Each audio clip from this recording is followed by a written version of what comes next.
প্রতিবাদ বিক্ষোভ সমাবেশে আমরা যারা বিএনপির অঙ্গ সংগঠন সহ সবাই উপস্থিত হয়েছি। আমাদের দাবি একটাই, আমাদের স্থানীয় কৃতি সন্তান ফরিদুর রহমান তপু ভাইয়ের উপর নির্যাতন চলায় আমরা প্রশাসনকে বলতে চাই, এই বিচার, এই দাবি আমাদের একটাই, স্বচ্ছ বিচার করতে হবে। যদি না করা হয় পরবর্তীতে আমরা আরো কঠোর থেকে কঠোর কর্মসূচি ঘোষণা করবো ইনশাআল্লাহ। একত্রিত হয়েছি, আমরা বলতে চাই যে ফরিদুর রহমান তপু উপর যারা আক্রমণ করেছিল তারা গত 16 বছর আওয়ামী লীগের সাথে আঘাত করে চলেছিল।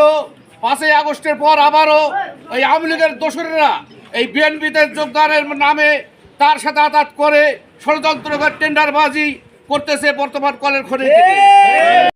জেলা যুবদল আহ্বায়কের উপর তপু ভাইয়ের উপর হামলার প্রতিবাদে আজকে আমরা 8 নম্বর হাবড়া ইউনিয়ন যুবদল, ছাত্রদল, মূলদল সবাই একত্রিত হয়েছি, যাতে তপু ভাইয়ের উপর যে হামলা করেছে তারা বিএনপি হলেও নামধারী বিএনপি 5ই আগস্টের পর তারা এসেছে।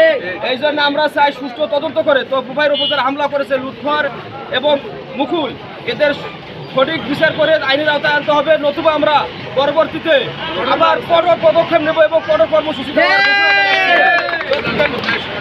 এবং তপু ভাইয়ের উপর যারা হামলা করেছে তারা বিএনপির নামধারী সন্ত্রাসী। তারা বিএনপির সুবিধা পায়নি বিধায় আওয়ামী লীগের সাথে আঘাত করে আমাদের সুযোগ্য সভাপতির উপর নির্মম হামলা চালিয়েছে। এই হামলার তীব্র প্রতিবাদ এবং আমরা নিন্দা জানাচ্ছি। আমরা সেই সাথে এর সুষ্ঠু তদন্ত করে সাংগঠনিকভাবে এদের চিরতরে বিএনপি থেকে বহিষ্কারের জন্য